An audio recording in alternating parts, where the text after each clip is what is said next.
отсуството поради раѓање на дете нормално биолошки припаѓа само на родителот што раѓа на жената, додека родителското отсуство мора да им припаѓа подеднакво и на двата и на двајцата, бидејќи и двајцата родители се должни да се грижат за детето, а не само мајката како што досега беше случај.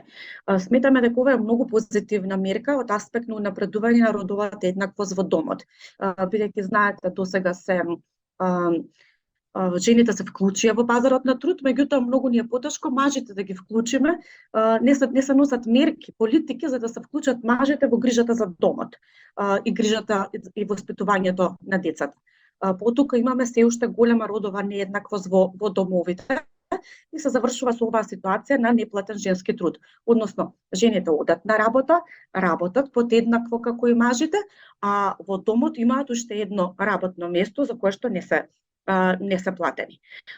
Ниту се препознава некаде како такво.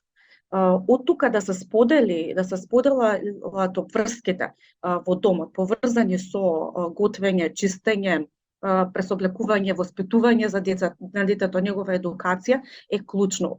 И ова е мерка која што ќе ја има точно таа цел.